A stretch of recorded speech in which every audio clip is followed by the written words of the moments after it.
The Crimson Nebula maximum security prison complex hung in the void like a testament to galactic paranoia, its 47 levels of reinforced titanium carbide plating gleaming dully against the red-shifted light of a dying star.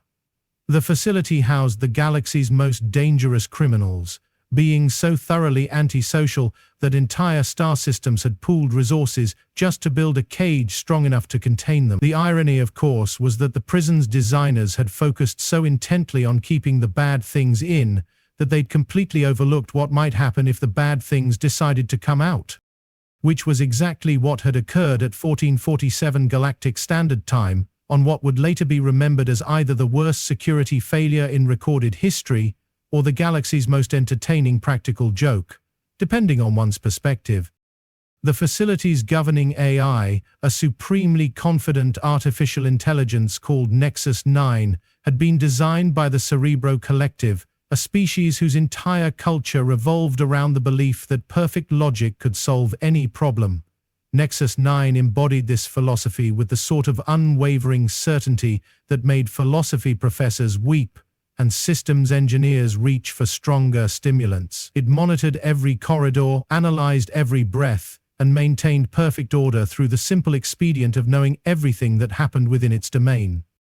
What Nexus 9 had failed to account for was the Heisenberg uncertainty principle as applied to maximum security prisons. The more precisely you monitor dangerous criminals, the more likely they are to find creative ways to exploit your monitoring systems.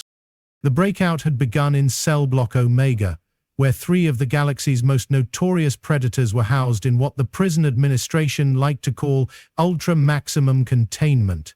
These weren't your typical murderers or pirates. These were beings whose very existence had required entire civilizations to develop new categories of criminal law. Vexera of the Mindrender Syndicate occupied Cell 1847, a lead-lined cube surrounded by psionic dampening fields that could theoretically contain a telepathic supernova. Her species had evolved on a world where mental domination was as natural as breathing, developing the ability to reach into other beings' minds and rewrite their fundamental personality structures. She had personally driven 17 different civilizations to collective insanity before being captured, earning her the distinction of being the only prisoner in galactic history to require her own specialized therapy staff. Cell 1848 contained Thokmel, whose species name translated roughly to "those who wear all faces." The Metamorphic Confederacy had spent 3 centuries hunting him across 12 star systems, after he'd systematically impersonated and murdered the leadership of their governing council. His bioadaptive capabilities allowed him to perfectly mimic any organic being, down to the cellular level, making him simultaneously the perfect spy and the perfect nightmare fuel for paranoid dictators everywhere. The occupant of Cell 1849 was perhaps the most terrifying of all, though he looked deceptively harmless in his quantum-stabilized containment field. Quindar the Phase Walker had earned his reputation by assassinating targets that existed in heavily fortified bunkers, sealed space stations, and in one memorable case, the center of a neutron star. His ability to shift between quantum states allowed him to walk through solid matter as if it were merely an inconvenient suggestion, making him effectively unstoppable once he decided someone needed to stop breathing.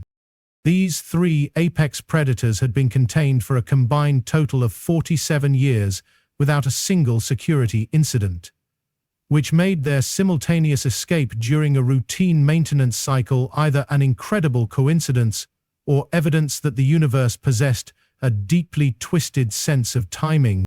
The breakout had occurred during the weekly recalibration of the prison's quantum stabilizers, a procedure that required a temporary reduction in certain containment fields.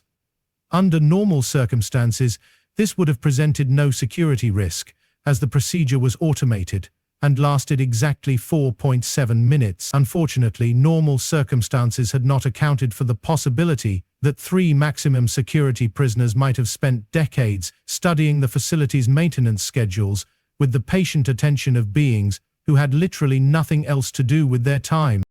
The escape itself was a masterpiece of coordinated timing. Vexera had used her residual psionic abilities to influence the maintenance AI's diagnostic routines, creating a cascade failure in the containment systems. Thokmel had bio-adapted himself into a form resembling a maintenance drone, allowing him to access restricted areas during the chaos. Quindar had simply waited for the quantum fields to fluctuate, then phase-shifted through 17 levels of security barriers in the span of 2.3 seconds. Nexus 9's response had been typically logical and completely inadequate. The AI had immediately sealed all external exits, activated emergency lockdown protocols, and dispatched security teams to contain the situation. What it had failed to consider was that three beings who had spent decades planning their escape might have objectives beyond simply leaving the facility. They wanted to hunt. The Crimson Nebula Complex employed a staff of 847 beings, representing 23 different species, most of whom had been efficiently evacuated to secure areas during the first phase of the lockdown. The facility's emergency protocols were designed to protect personnel by removing them from potential danger zones, consolidating them in heavily fortified safe rooms until the situation could be resolved. Unfortunately, emergency protocols had not accounted for Zara Kellick. At 19 standard years, Zara represented everything that made human employment in high-security facilities a constant source of administrative headaches. She possessed the species' typical combination of curiosity, stubbornness, and complete inability to follow safety protocols when something interesting was happening. Her official job description read, Technical Maintenance Apprentice Level 2, which translated to, person who fixes things that aren't supposed to break but do anyway, because the universe hates proper engineering.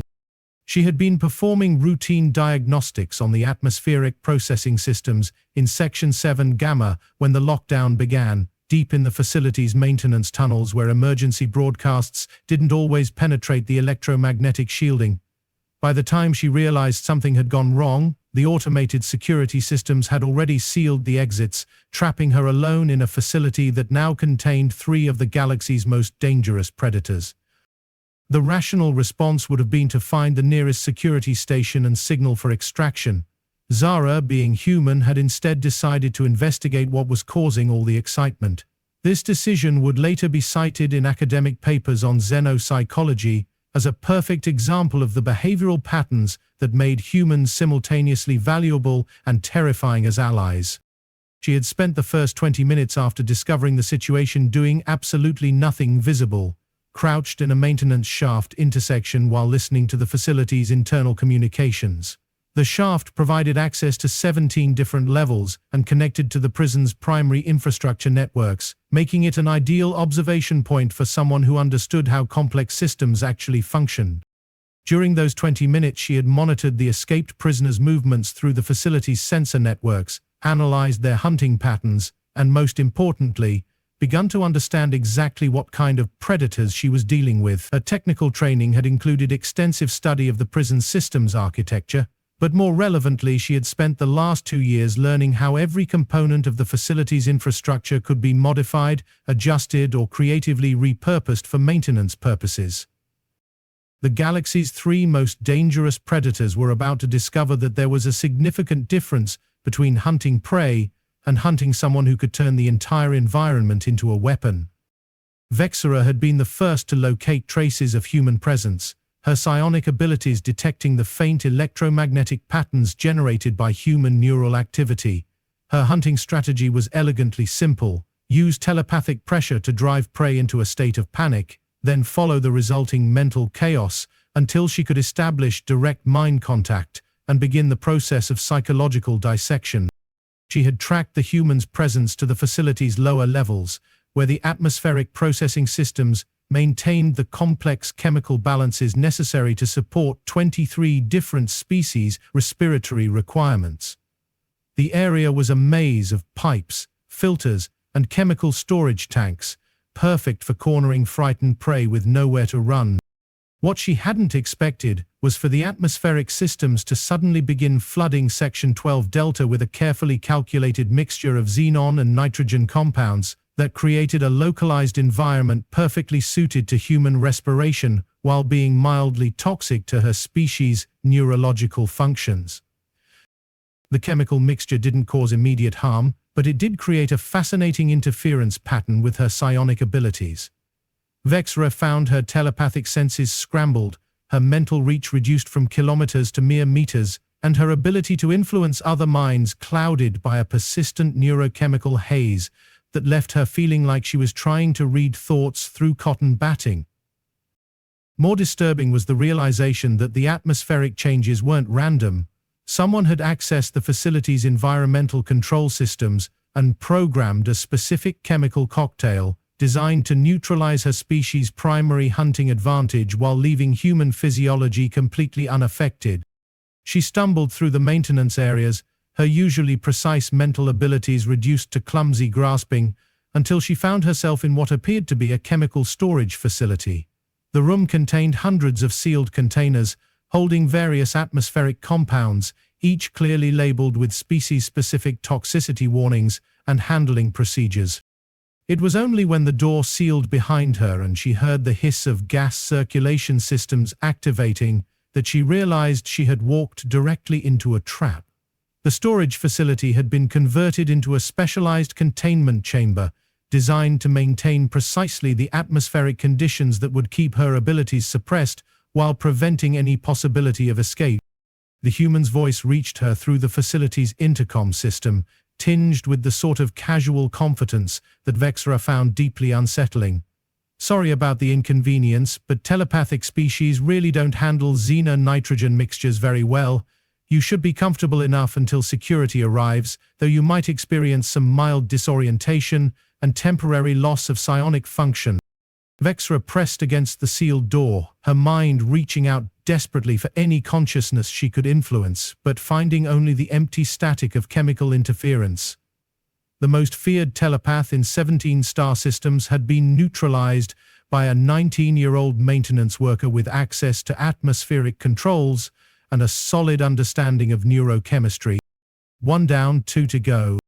Thokmel's approach was more subtle, relying on his shape-shifting abilities to impersonate facility personnel and get close to his target. His species had perfected mimicry over millions of years of evolution, developing the ability to not just change their appearance, but to actually restructure their cellular composition to match any organic being they encountered. He had initially attempted to mimic one of the facility's security officers, using biological samples collected during his years of imprisonment to create a perfect duplicate. The disguise should have been flawless, capable of fooling even advanced biometric scanners and genetic analysis systems. Unfortunately, he had chosen to infiltrate the facility's security center during a shift change, which meant his appearance was immediately logged by Nexus 9's personnel tracking systems. The AI's records showed that the officer he was impersonating was currently on vacation on Riza, approximately 2,847 light-years away from the Crimson Nebula facility. The biometric scanners didn't just detect the inconsistency, they began actively analyzing the biological impossibility they were observing. Thokmel found himself subjected to increasingly invasive scans as the facility's security systems attempted to reconcile his presence with their database records. The situation became significantly worse when Zara activated the prison's full biological containment protocols, designed to prevent the spread of infectious diseases by subjecting all personnel to continuous health monitoring. The scanners began detecting the cellular inconsistencies in Thokmel's mimicked form, identifying the bioadaptive processes that allowed him to maintain his disguise. What followed was a cascade of automated medical responses as the facility's systems attempted to cure what they perceived as a severe biological contamination.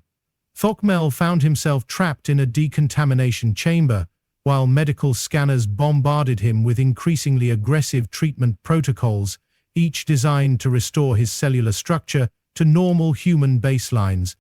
The problem was that his shape-shifting abilities required constant cellular modification to maintain any given form. The medical scanners were actively fighting against his biology, creating a feedback loop that left him shifting randomly between dozens of different forms as the facility's systems attempted to stabilize what they perceived as critical biological dysfunction. Within minutes, he was cycling through the appearances of 17 different species in rapid succession, his body unable to maintain any consistent form while the medical systems continued their aggressive treatment protocols. The most feared shapeshifter in galactic history had been reduced to a biological kaleidoscope, trapped in a decontamination chamber by a maintenance worker who understood that sometimes the best weapon against perfect adaptation was a medical system with absolutely no sense of humor. The facility's intercom crackled with that same competent human voice. The medical bay's automated systems are designed to maintain strict biological baselines for safety reasons. They're not really equipped to handle voluntary cellular modification. You should probably stop trying to shapeshift until the treatment cycle completes. But that's entirely your choice. Thokmel attempted to respond, but his vocal cords were currently configured for a species that communicated through subsonic vibrations, making his reply sound like a very confused foghorn. 2 down, 1 to go. Quindar presented the most significant challenge, as his quantum phase abilities made conventional containment nearly impossible. He could walk through solid matter, exist in multiple probability states simultaneously, and step sideways through dimensions that most species couldn't even perceive, let alone access. His hunting strategy was brutally efficient. Phase into quantum superposition, observe all possible approaches to his target, then collapse back into normal spacetime at the moment and location that guaranteed a successful kill.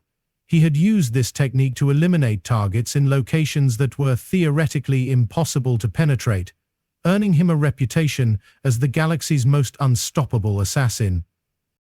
Zara had been monitoring his approach through the facility's quantum sensors, sophisticated instruments designed to detect unusual fluctuations in local spacetime.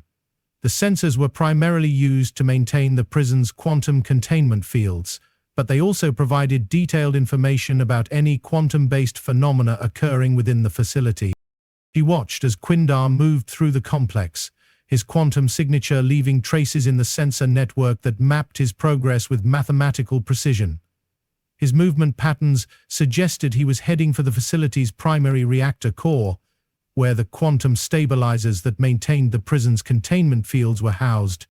It was, she realized, a tactically sound approach. The reactor level contained the facility's most critical systems, and its quantum field generators could theoretically be weaponized by someone with sufficient understanding of exotic physics. If Quindar could reach the core and manipulate the stabilizers, he could potentially phase the entire facility out of normal spacetime, creating a quantum prison that would trap everyone inside indefinitely. Unless, of course, someone with maintenance access to the quantum systems decided to turn his greatest strength into his primary vulnerability. Zara made her way to the reactor level's primary control station, where banks of monitors displayed the current status of 47 different quantum field generators. The facility's quantum stabilizers were designed to maintain precisely controlled space-time conditions throughout the complex, preventing any unauthorized manipulation of local physics. She began reprogramming the stabilizers, using her maintenance access codes to modify their operational parameters in ways that the facility's designers had never intended. Instead of maintaining stable quantum conditions, she configured the generators to create a series of overlapping probability cascades that would interact with any quantum-based abilities in highly unpredictable ways. When Quindar finally arrived at the reactor core, he found himself facing a quantum environment that made his phase-shifting abilities completely uncontrollable. Every attempt to enter quantum superposition resulted in his consciousness being scattered across hundreds of different probability states simultaneously, while his attempts to phase through solid matter left him partially embedded in walls, floors, and ceiling fixtures. The quantum cascade effect was creating a localized region of spacetime where the normal rules of quantum mechanics had become more like quantum suggestions, and Quindar's abilities were caught in the middle of the mathematical chaos. Quantum phase shifting works really well in stable space-time environments, Zara explained through the intercom as she watched the assassins struggle with the basic concept of existing in only one location at a time. But when you introduce multiple overlapping probability fields, the whole system becomes chaotic. You're currently existing in about 47 different quantum states simultaneously, which I imagine must be quite disorienting. Quindar attempted to respond, but his voice was coming from 17 different locations at once, creating a sound like a very confused echo arguing with itself. His legendary phase-walking abilities had been turned into a quantum prison, trapping him in a probability maze of his own making. 3 down, none to go. When the security teams finally arrived to assess the situation, they found the Crimson Nebula maximum security prison's 3 most dangerous escaped prisoners contained in various states of technological bewilderment. Vexera remained sealed in her atmospheric containment chamber, her psionic abilities suppressed by carefully calculated chemical interference. Tokmel was still cycling through random biological forms in the medical bay's decontamination systems, resembling a biological slot machine that couldn't settle on a winning combination. Quindar occupied approximately 47 different locations simultaneously in the reactor core, his consciousness scattered across enough probability states to populate a small mathematics conference. The security team leader, a professional warrior from a species that considered violence an art form, surveyed the scene with the expression of someone whose worldview had just been gently but thoroughly demolished. How exactly did one human maintenance worker manage to contain 3 maximum security prisoners using only facility systems? Zara looked up from the quantum stabilizer controls, where she was carefully returning the probability fields to their normal parameters. Well, they weren't really prepared for someone who understood how their abilities actually worked. Telepathy can be disrupted by neurochemical interference. Biological mimicry depends on stable cellular processes, and quantum phase shifting requires predictable space-time conditions. Once you understand the underlying mechanics, it's just a matter of creative systems administration. The security chief's expression suggested that he was beginning to understand why human employees required their own category in the facility's insurance policies. And you learned this how exactly? Technical maintenance training covers all the facility's systems, including the theoretical principles behind the containment technologies. Plus, I've had 2 years to study how everything actually works when someone tries to break it. She shrugged with the casual competence that made humans simultaneously valuable and terrifying as colleagues. Honestly, the hard part wasn't stopping them. The hard part was doing it without damaging any of the equipment. The incident report filed by Nexus 9 ran to 847 pages and included 17 different recommendations for facility security upgrades, most of which focused on the disturbing realization that the prison's own infrastructure could be weaponized by sufficiently creative personnel. The AI's final conclusion noted that while the facility's containment systems were adequate for preventing escapes, they had not been designed to account for the possibility that maintenance staff might possess what the report diplomatically termed unconventional problem-solving methodologies. Zara received a promotion to Chief Security Systems Analyst, a position that had been created specifically to address the gap between theoretical security design and practical implementation by beings who refused to accept that certain problems were supposed to be unsolvable. Her first official recommendation was that all maximum security facilities should employ at least 1 human maintenance worker, though she suggested they should probably be monitored more carefully than the prisoners. The 3 escaped predators were eventually transferred to separate facilities, each designed with specific countermeasures for their unique abilities.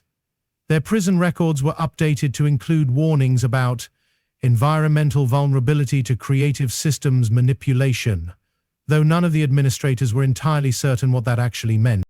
The galaxy's academic community spent considerable time analyzing the incident, producing papers on topics ranging from infrastructure as weapon systems to the psychological impact of maintenance personnel on maximum security environments. The general consensus was that the event represented either a significant evolution in security methodology or compelling evidence that humans should never be allowed near important equipment unsupervised.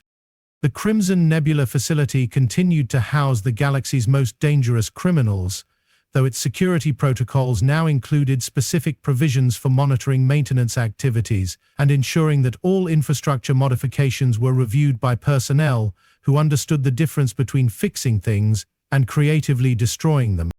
Somewhere in the facility's quantum-stabilized depths, Nexus 9 continued to process the logical implications of the incident, attempting to reconcile its understanding of maximum security with the uncomfortable realization that sometimes the most dangerous element in any system was the person responsible for keeping it running.